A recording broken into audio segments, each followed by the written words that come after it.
Yo, what's happening? It's your Big Black Therapist, Damani Anderson, man. And I want to start off, welcome to Late Night Convos with my Big Black Therapist. Now, let's get into something real. Loyalty is not emotional availability.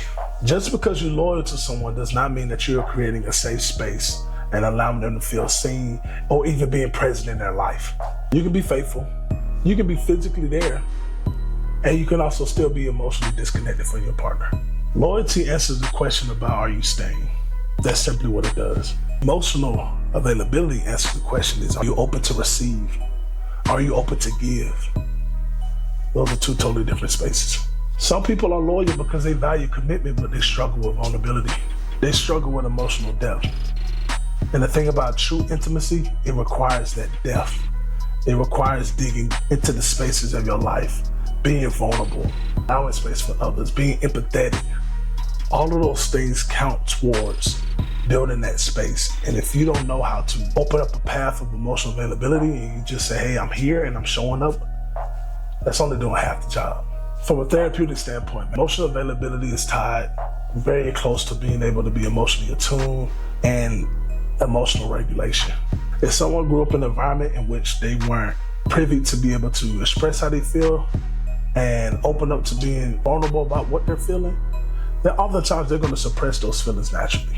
And it typically shows up in avoiding hard conversations, shutting down as soon as we met with opposition, changing the subject when things get heavy, or typically cracking a joke. A lot of us learn how to laugh through our pains, and we will crack a joke and make light of a situation in order to avoid the weight of what we're feeling right now and being honest about how these things are impacting our lives. If a couple came into my session and one of them expressed how lonely they feel within their relationship, I will probably process their emotional availability within the constitutes of what they're dealing with right now.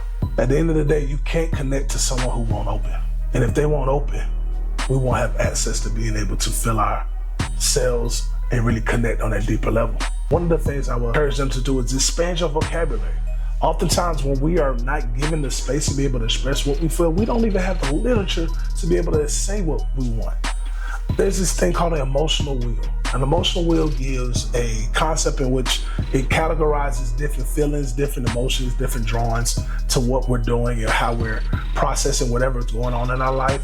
And it gives us the word and what the main cause of that word could possibly mean. And I will implore you all, hey, take a look at that. Utilize that, bring that out. All of my clients, at some point in time in our sessions, they get a copy of my emotional wheel because I bring that into therapy and I encourage them to utilize it so that they can learn how to build that vocabulary to express what I'm feeling. And I want to tell you one thing real quick aside. Anger is not the only feeling that you have. That is the only accepted feeling within our community. We can be mad all day, especially for Black men. We can be angry and we can show our but we can't be sad. We can't be hurt. And those are the real things. So if anger is what you want to pull out every time, or if that's the one that you're going to pull out, I'm going to tell you to go back to that wheel, pick another one. Because that's the accepted one that we always get to utilize, but oftentimes that's still covering up in our armor of what we're truly feeling. So before you log off, ask your partner, do you feel emotionally connected to me? Do you feel like I create a space in which I allow you to be able to feel yourself and be able to express how you feel about certain things? And if you're by yourself, answer this question as well. Do I struggle more with staying with someone or opening up? When we get to that point in which we're connecting more and the next level is opening up, do I tend to run and back out of that relationship? Do you think loyalty is just enough for intimacy? Those are things I want y'all to walk away from before you log off. Once again, thank y'all, man. This is your Big Black Therapist. And this is Late Night Convos. I appreciate you all taking the time to listen in for another episode. Tune in next week. If y'all got any questions, let me know. I'm gonna let y'all later. Peace.